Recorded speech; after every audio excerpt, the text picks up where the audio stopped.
اور سب کو مار ڈالے اور وہ زندہ رہے تو ہم کس کو پھنسائیں گے بھائی؟ کہ آپ ہی مجرم ہیں، آپ ہی چور ہیں۔ تو ابراہیم نے ایسا چالاکی کیا کہ بڑے مورتی کے کاندھے پہ کلہاڑی رکھ دی۔ تو میرے پیارے ساتھیوں، بتانے کا مقصد یہ ہے کہ مورتی پوجا اسی دور سے شروع ہو گئی۔ اندھاتما پرویشانتی سمبھوتی مپستے، وید کہہ رہی ہے جو بھی پراکرتک چیزوں کو پوجے گا، اللہ کی چیزوں، اللہ کے بنائی ہوئی چیزوں کو پوجے گا، چاند کی عبادت کرے گا، سورج کی عبادت کرے گا، جو بھی اللہ کے بنائے ہوئے چیزوں کو پوجے گا، ستاروں کو پوجے گا، پیڑ پودوں کو پوجے گا، سراسر وہ گنہگار میں، سراسر وہ خطرے میں، سراسر وہ نقصان میں۔ میرے بھائیوں، اس منتر کا ترجمہ کر کے مجھے دکھا دو۔ اندھاتما پرویشانتی سمبھوتی مپستے، وید کلیئر کہہ رہی ہے پراکرتک چیز، ایشور کے بنائے ہوئے قدرتی چیز، چاند ہو گیا، سورج ہو گیا، ان کو پوجنے والے سراسر گنہگار ہیں۔ آگے کے منتر میں یہ بھی کہا جو لوگ اس دنیا کے بنائے ہوئے چیزوں کے پوجتے ہیں، انسان کے بنائے ہوئے چیزوں کو، سنسارک چیزوں کو، سنسارک وستوؤں کو، سنسارک وستو کہا جائے تو انسان کے ہاتھوں سے بننے والا فلیٹ، انسان کے ہاتھوں سے بننے والا ٹیبل، انسان کے ہاتھوں سے بننے والا میز، انسان کے ہاتھوں سے بنانے والے جو بھی چیزیں ہیں، کوئی اگر فلیٹ تیار کرے، کوئی اگر بڑے سے بڑے مکان تیار کرے، کوئی اگر بڑے سے بڑے برکش اگائے، کوئی اگر بڑے سے بڑے مکان بنائے، میرے پیارے ساتھیو، انسان کے بنائی ہوئی چیز اور پھر اس کو پوجنا شروع کر دے تو سراسر وہ گنہگار میں۔ قرآن تو یہی کہتا ہے وَمَن يَبْتَغِي غَيْرَ الْإِسْلَامِ دِينًا فَلَن يُقْبَلَ مِنْهُ وَهُوَ فِي الْآخِرَةِ مِنَ الْخَاسِرِينَ۔ اے لوگوں، جو اسلام کو چھوڑ کر غیر مذہب کو اپنائے گا، دوسرا دھرم اختیار کرنے کی کوشش کرے گا، دوسرے مذہب کو تلاش کرے گا، ان کی جستجو میں لگے گا، سراسر وہ خسارے میں ہے، آخرت میں نقصان اٹھانے والے ہیں، سراسر وہ کھاٹے میں، سراسر وہ نقصان میں۔ پیارے ساتھیوں، غور کیجئے، پتہ چلتا ہے کوئی مسلمان اگر اپنے ذہن میں یہ تصور کرے اسلام سے بڑھ کر کوئی دھرم ڈھونڈیں گے، اسلام سے بڑھ کر کوئی مذہب تلاش کریں گے، نہیں مل سکتا ہے۔ ہاں، مسلمان بدترین ہو سکتے ہیں، مسلمان بد کردار کے ہو سکتے ہیں، لیکن اسلام سے بڑھ کر کوئی مذہب نہیں ہو سکتا ہے۔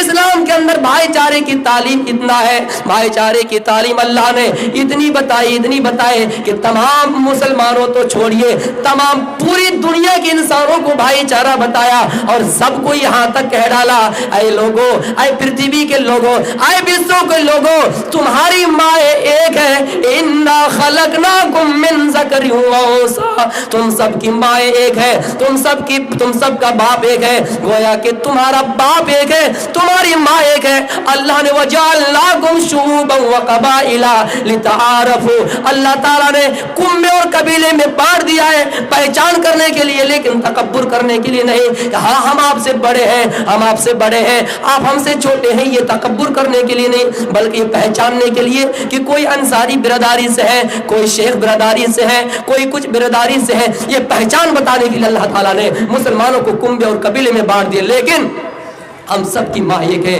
جس کو وید بھی کہہ رہی ہے، ستروپا جس کو وید کہہ رہے کہ تم سب کی ماں ایک ہے، جس کو ہوا ہم اور آپ کہتے ہیں، تم سب کا باپ ایک ہے، جس کو ہم اور آپ دادا آدم کہتے ہیں، اس کا لقب ابو البشر بھی ہم بولتے ہیں۔ میرے پیارے ساتھیوں، اسلام کو چھوڑ کر اگر آپ دوسرا مذہب اختیار کرنے کی کوشش کیجیے گا، آپ سراسر گھاٹے میں ہوں گے، سراسر نقصان میں ہوں گے۔ اور اس چیز کو آج بہت لوگوں نے تسلیم کیا کہ اگر اسلام جیسا عدل و انصاف، اسلام جیسا نیائے، اسلام جیسا قانون اگر ہمارے دیش میں نافذ ہو جائے، میرے پیارے ساتھیوں، کوئی ضروری نہیں ہے سنویدھان بنائے جائے، کوئی ضروری نہیں ہے کہ قانون بنائے جائے، کوئی ضروری نہیں کہ پولیس ہمارے سامنے رہے، کوئی ضروری نہیں ہے انسان کو تربیت سکھلانے کے لیے، انسان کو ادب و اخلاق سکھانے کے لیے گارڈ لگایا جائے، کوئی ضروری نہیں ہے۔ اسلام کے اندر ہر چیز کے توڑ و موڑ ہے۔ یہ جو کورونا وائرس جو پھیلی ہے نا، آج پریشان مسلمان بھی ہے، لیکن سب سے زیادہ مسلمان کے علاوہ ادر کسٹ کے لوگ پریشان ہیں، کیونکہ مسلمان کو تو معلوم ہے،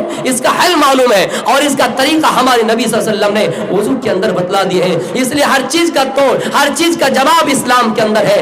شرط ہے کہ آپ اس کو اپنائیے، آپ اس کو صحیح سے پہچاننے کی کوشش کیجئے۔ میرے پیارے ساتھیوں، میں میرا جو موضوع یہاں پہ تھا کہ دنیا بھی اور اخروی زندگی کی حیثیت، لیکن وقت کم ملنے کی وجہ سے میں وہ بول نہیں پا رہا تھا. صرف میں 2-4 ہی باتیں اس کے متعلق کہوں گا، ورنہ آپ یہ کہیں گے کہ مولانا صاحب آپ اس چیز کے بارے میں نہیں بولے. میں یہ کہنا چاہتا ہوں کہ رگ وید کا پہلا منتر، پہلی جس کو ہم اور آپ آیت بولتے ہیں، پہلا شلوک، وہ یہ کہتا ہے کہ رگ وید کی یہ جو پہلا رگ وید کا پہلا منتر ہے، یہ ہمیں اور آپ کو یہ بتا رہے ہیں کہ سب سے پہلے جو ہے اور سب سے آخر میں جو ہے آپ اسی کے نام سے شروع کیجئے.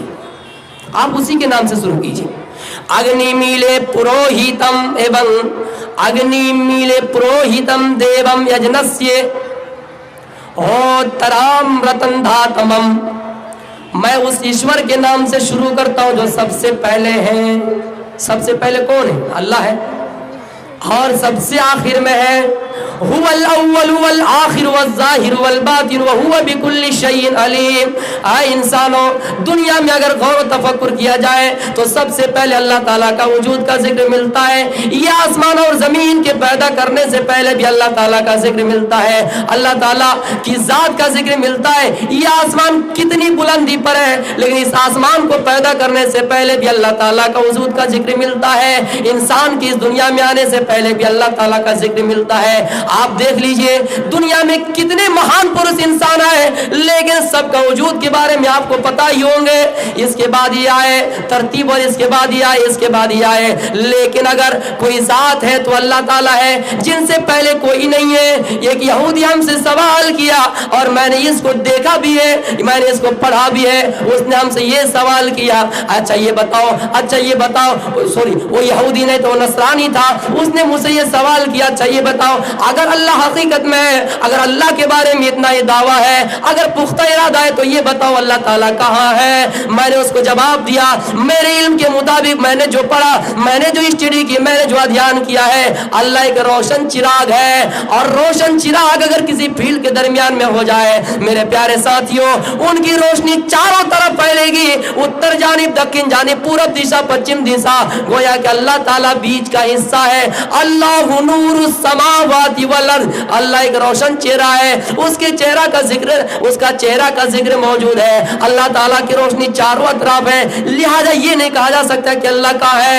قرآن کی آیت ہے وہ الرحمن علی العرش استوى، اللہ تو عرش پر مستوی ہے، لیکن اللہ کا چہرہ کدھر ہے یہ ہم نہیں بتا سکتے ہیں.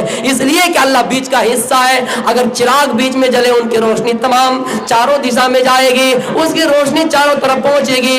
اس لیے ہم یہ نہیں کہہ سکتے کہ اللہ کا چہرہ کدھر ہے، لیکن ہم یہ بتا سکتے قرآن کی آیت کے انوسار، قرآن کی آیتوں کے مطابق کہ اللہ تعالیٰ عرش پر مستوی ہے، اور عرش اس کا وکان عرش علی الماء، اور اللہ تعالیٰ کا عرش پانی پر ہے. میرے پیارے ساتھیوں، اگر اول سب سے پہلے کسی ذات کا بات پتہ چلتا ہے باقی رہنے والی، تو اللہ تعالیٰ کی ذات ہے اور ہمیشہ رہے گی. هو الاول والآخر والظاہر والباطن. اس آیت میں بھی اللہ تعالیٰ نے کلیئر الفاظ میں کہہ دیا وہ اللہ تعالیٰ کی صفات یہ ہوں گی کہ وہ سب سے پہلے ہے. وہ اللہ تعالیٰ کی صفات یہ ہوں گی سب سے آخر میں رہیں گے. آئے لوگوں، جب یہ دنیا فنا ہو جائے گی، یوم ترونا تجھل کل مرضیۃ وعما ارضات وترونا کل میرے وتر الناس سکارا وتر الناس سکارا. آئے لوگوں، جب یہ دنیا فنا ہو جائے گی، کل من علیہا فان، یہ دنیا کی تمام چیزیں فنا ہو جائے گی.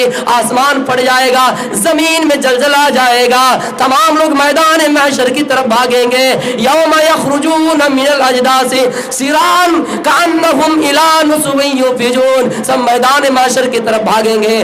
سب اگر فنا ہو جائیں گے، کوئی ذات اگر باقی رہے گی تو اللہ تعالیٰ کی ذات باقی رہے گی، کوئی ذات اگر باقی رہے گی تو اللہ تعالیٰ. اس منتر میں وہی کہا گیا کہ میں شروع اس اللہ کے نام سے کرتا ہوں جو سب سے پہلے ہے. میرے پیارے ساتھیوں، ہمارا کام لہذا وہی ہے. مسلمانوں کا ہر ہوا اعمال اللہ کے نام سے شروع ہے. ہم کھانا کھائے تو اللہ کا نام سے کھاتے ہیں، ہم سونے کے لیے جائیں تو اللہ کا نام لیتے ہیں، جب بستر سے اٹھ کھڑے ہوتے ہیں تو اللہ کا نام لیتے ہیں، یہاں تک کہ جب ہم اپنی بیوی سے ملتے ہیں تو اللہ کا نام لیتے ہیں، اللہ کے نام سے شروع کرتے ہیں. لہذا اس منتر نے یہ ثابت کر دیا کہ وہ آیت قرآن کی، وہ آیت جس کو کوئی نے آیت کہا, جس کو کسی نے الفاظ کہا, بسم اللہ الرحمن الرحیم. ہمارا ہر وہ کام, اسلام کا ہر وہ کام, یہاں تک کہ قرآن کی آیتیں بھی, قرآن کی سورتیں بھی اگر پڑھی جائے تو اللہ کے نام سے شروع ہوتے ہیں. اللہ کی صفات مہیدے وسے سبھی ٹوٹی فرشتوتی مہان عمادت, تو اللہ تعالیٰ کی تمام پرشنسائیں اسی کے لیے ہے, تمام کی تمام تعریف اسی کے لیے ہے. مہیدے وسے سبھی ٹوٹی فرشتوتی,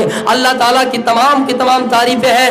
الحمدللہ رب العالمین, تمام تعریف اللہ تعالیٰ ہی کے لیے ہے. میرے پیارے ساتھیوں, غور کی انسان اس دنیا میں کیسے آتا ہے, آپ کو میں تشریح کرنے کا میرے پاس ٹائم نہیں ہے, لیکن میں یہ بتا رہا ہوں تمام تعریف اللہ ہی کے لیے ہے. آگے منتر میں کہا وَسُرْ دَيَامَانَ, وہ اللہ تمام انسانوں پر رحم کرنے والے ہوں گے, ایک عیسائی پر رحم کرنے والے ہوں گے, سب کو معاف کرنے والے ہوں گے, لیکن کس کو کس موقع پہ معاف کریں گے اس کی بھی تشریح نہیں کر پاؤں گا. اللہ غفور رحیم ہے. آئے انسانوں, میں آپ کو بتا رہا ہوں اللہ معاف کرنے والا ہے. کوئی انسان اگر زندگی بھر اگر نماز نہ پڑھے, زندگی بھر اگر اللہ کا نام نہ لے, مرتے وقت آخری سانس ان کی نکل رہی ہے, اگر لا الہ الا اللہ پڑھ رہا ہے, اللہ فرماتا ہے من قال لا الہ الا اللہ دخل الجنہ, میں اس انسان کو معاف کر دیتا ہوں. پتا چلا وصول دایامانہ, وہ بڑے رحم کرنے والے ہوں گے, بڑا کرپالو ہوں گے. اگر آپ کے پاس کوئی غلام ہے, آپ اس کو ایک مرتبہ معاف کیجئے گا, دوسری مرتبہ کیجئے گا, لیکن تیسری مرتبہ آپ ان سے بدلہ لے لیں گے. لیکن وہ اللہ ہمیں جو کھلاتا ہے, وہ اللہ جو ہمیں پانی پلاتا ہے, ہم زندگی بھر اس کی نافرمانیاں کرتے رہتے ہیں, لیکن باوجود اللہ معاف کرتا ہے. اے انسانوں, یہ دنیا کی مثال ہمارے لیے اور آپ کے لیے ایک جنگل جیسی مثال ہے. کوئی انسان اگر جنگل سے گزرتا ہے, اس پہ اگر کانٹے ہی کانٹے ہو اور چلنا بھی ضروری ہو, تو کوئی ایک دو کانٹا پیر میں چبھ ہی جائے گا, کوئی ایک دو کانٹا ہمارے پیر میں, ہمارے کپڑے میں لگ ہی جائیں گے. جتنا ہی بچنے کی کوشش کیجئے, ایک دو کانٹا پیر میں لگ ہی جائیں گے. اس کا علاج ہے کہ ہم اس زخم پر مرہم لگا لیں گے, اس کا علاج ہے کہ ہم اس زخم پر پٹی باندھ لیں گے. اسی طرح یہ دنیا قدم قدم پہ گناہوں کا جال بچھا ہوا ہے. آپ اس دنیا کے اندر آئے ہیں, یہ مت سمجھیے کہ ہم اس دنیا میں بالکل نیکی ہی کر کے چلے جائیں گے, ہم سے گناہ نہیں ہوگا. ضرور آپ سے گناہ ہوگا. جس طرح ایک دو پیر میں کانٹا چبھی جاتا ہے, اس کا علاج ڈاکٹر نے بتا دیا, مرہم لگایا جائے, پٹی باندھا جائے. اسی طرح ہمارے قرآن نے بھی اس کا علاج بتایا, اور کیا بتایا, یا ایھا الذین آمنوا توبوا الی اللہ توبۃ نصوحا عسى ربکم ان یکفر عنکم سیئاتکم ویدخلکم جنات تجری من تحتها الانہار. اے لوگوں, جتنا بچنے کی کوشش کرو, جتنے گناہ سے بچنے کی کوشش کرو, اگر بچتے بچتے یہ ایک دو گناہ تم سے ہو ہی جائے, اللہ معاف کرنے والا ہے. عسا کا لفظ استعمال ہوا ہے, امید ہے کہ اللہ تعالیٰ تمہاری ان گناہوں کو معاف کر دے. اس لیے میرے پیارے ساتھیوں, آپ کو گھبرانا نہیں ہے, آپ اللہ سے توبہ کیجئے, توبہ کا دروازہ کھلا ہے. ہو سکتا ہے عسا کا معنی امید کے واسطے یہ الفاظ استعمال کیے جاتے ہیں. اللہ تعالیٰ آپ کے توبہ قبول کر لے اور آپ کو معاف کر دے. رفع یدیہ الی السماء, اس بھرے مجمع میں ہاتھ اٹھا کر اللہ سے دعا کیجئے, دل ہی دل میں دعا کیجئے, اللہ آپ کے گناہوں کو معاف کرے, اللہ آپ کے توبہ کو قبول کرے. اس لیے وسر دیا مارا, وہ رحم کرنے والے ہوں گے, کرپالو ہوں گے. اور اگنے نیا سو پتھارے آسما بسوانی دے ویونان بیودان ویشتام تنوا ویودھاسم ویشتنام بزھورا نامنو ویشتام تنوا اکتی کاما بدیما. اللہ تعالیٰ کی صفات اس منتر میں یہ بیان کیے, وہ اللہ قیامت کے دن کے مالک ہوں گے, وہ اللہ ایک دن متعین کرے گا اور سب کے مالک ہوں گے, مالک یوم الدین. اس لیے اگنے چلا, اگنے نیا سو پتھارے آسما, جو آسمان یعنی بالکل صاف ستھرا سیدھا راستہ ہو. پتا چلتا ہے قرآن کی وہ آیت ہے, اہدنا الصراط المستقیم, اے ایشور تو ہم کو سیدھے راستے کی طرف لے کر چلا. اگنے نیا سو پتھا, سو مانے سندر, پتھ منی راستہ, اس کو بنگلہ میں بولا جاتا پتھ منی راستہ. اگنے نیا سو پتھا رہی آسما, اے اللہ اس راستے پہ ہم کو چلا, اے ایشور تو ہم کو اس راستے پہ چلا جو راستہ بالکل سیدھا ہے. سیدھا سے مراد یہ ٹیڑھا والا سیدھا اور نہیں ہے, بلکہ جنت کا راستہ ہے. سیدھا سے مراد اللہ کا راستہ ہے, اللہ کے پاس پہنچنے کا, اعلیٰ مقام حاصل کرنے کا راستہ ہے. یہ دن الصراط المستقیم, ایشور تو ہم کو سیدھے راستے پہ چلا. ان لوگوں کے راستے پہ نہ چلا جن کے لیے آپ نے جہنم بنائے, ان لوگوں کے راستے پہ نہ چلا جن کو آپ نے سرٹیفکیٹ دوزخ کا دیے ہے, بلکہ آپ جنتیوں میں ہم کو شمار کر لے. میرے پیارے ساتھیوں, اس منتر سے بھی وہی بات ثابت ہوتی ہے اور قرآن کی آیت بالکل ملتی جلتی ہے کہ اگنے نیا سو پتھارے آسما بسوانی دے ویونان بیودان. ہم کو سیدھے پتھ کی طرف چلا. اہدنا الصراط المستقیم, اے خدا ہم کو سیدھے راستے کی طرف چلا. ویونان بیودان, جو قیامت کے دن کا مالک ہے, مالک یوم الدین, اللہ تعالیٰ قیامت کے دن کا مالک ہے. اس کا مطلب یہ نہیں مسلمانوں کہ اللہ ہمارا اس دنیا میں مالک نہیں ہے, اس دنیا میں بھی مالک ہے, لیکن پورا پورا بدلہ آپ کو اس دنیا میں نہیں ملتا ہے. اس دنیا کے اندر کوئی بھی عدالت ہو آپ کو پورا کا پورا انصاف نہیں دیتا ہے. اس لیے انصاف کے لیے اللہ تعالیٰ نے ایک دن مقرر کیا ہے, اور وہ قیامت کا دن ہے. قیامت کے دن لوگوں کو میدان محشر میں جمع کیے جائیں گے, اور وہاں پر لوگوں کا حساب و کتاب لیا جائے گا. ہم نے اگر کسی کے گال پہ کوئی تھپڑ مارا, تماچا کڑارا مارا ہے, دنیا کے اندر کوئی ایسی عدالت نہیں جو آپ کو برابر فیصلہ کر دے. دنیا کے اندر کوئی ایسا جج نہیں جو آپ کو پورا پورا انصاف دلا سکے. اس لیے دنیا کے اندر کوئی ایسی سرجری ہے ہی نہیں, دنیا کے اندر کوئی ایسی مشین ہی نہیں جو مارنے والے تھپڑ کو, مارا جانے والے کڑارا تماچا کو بھی ماپ سکے. اس لیے اللہ تعالیٰ فرماتا ہے میں ایک دن قیامت کروں گا, قیامت میں میدان محشر میں سب کو جمع کروں گا, اور سب کو برابر انصاف دلاؤں گا, سب کو برابر حق دلاؤں گا. آئے مسلمانوں, ہمیں کتنا حق مل رہا ہے؟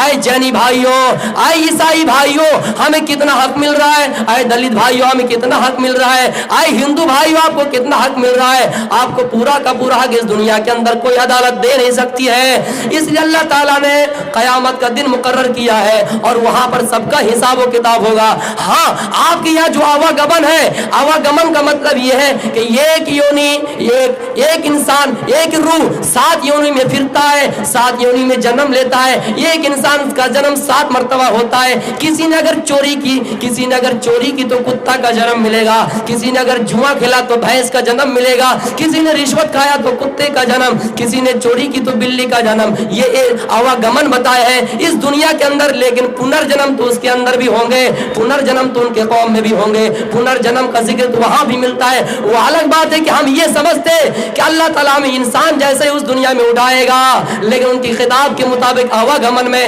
جو جیسا عمل کرے گا اس کو ویسا بدلہ دیا جائے گا. چوری کیا تو بلی کا جنم, رشوت کھایا تو کتے کا جنم, اگر جوا کھیلا تو بھینس کا جنم. میرے پیارے ساتھیوں, ایک طرف سے اگر سوچا جائے تو یہ پورا کا پورا انصاف نہیں ہے, اور نہ ہی اس سے پتہ چلتا ہے کہ یہ دوبارہ ہمارے کیے ہوئے گناہ کی سزا ہے. اس لیے یہ ایک دن آپ کو قیامت ماننا پڑے گا, ڈے آف ججمنٹ ماننا پڑے گا. اسی کی تحت 2 واقعہ میں پنرجنم کے سلسلے میں بتاؤں گا, اور یہاں سے رخصت لوں گا. میرے پیارے ساتھیوں, آپ لوگ سمجھتے ہیں بھکاری سمجھتے ہیں, اس کو میں ایک ایک کر کے سمجھاؤں گا. تو ایک مرتبہ ایک بھکاری جا رہا تھا راستے سے, اور ایک کتا سڑک میں بیٹھ کر بھونک رہا تھا. اب یہ بھکاری ایسے پریشان ہے, بھوک کی وجہ سے تڑپ رہے, لیکن جیسی اس کے آگے سے گزرے دیکھا کہ کتا بھونک رہا ہے, لاٹھی اٹھایا اور اس کتے کو دنادن دے مارا, ڈنڈا مارا. کتے کتنے بڑے چالاک تھے اس کے, آپ یہ سمجھیے. کتا چلا گیا نیائے مانگنے کے لیے, انصاف مانگنے کے لیے رام جی کے دربار میں. رام جی کے دربار میں کتا انصاف مانگنے کے لیے گئے. رام جی نے کہا دیکھو کوئی ہے شکایت لے کر آئے. اس کے سپاہ سالار جو ہے, فوج وغیرہ کمانڈر وغیرہ باہر گئے, دیکھا کہ کوئی آدمی ہے ہی نہیں. اب یہ کیا سمجھتا ہے کہ کتا انصاف مانگنے کے لیے آئے. رام جی کوئی ہے نہیں, آپ بار بار بھیج رہے ہیں, پھر بھیجاؤ دیکھو کوئی ہے. کہا کوئی تو ہے نہیں. پھر اس کا ایک مرتبہ آیا اس کا سپاہ سالار, اور دیکھ رہا کہ کتا بیٹھے بیٹھے رو رہا ہے. تو اس نے کتے سے پوچھا, اے کتا تم شکایت لے کر آئے ہو؟ کہا ہاں میں شکایت لے کر آیا ہوں. تو چلو رام جی کے دربار میں چلو, رام جی وہاں نیائے مانگ لو گے.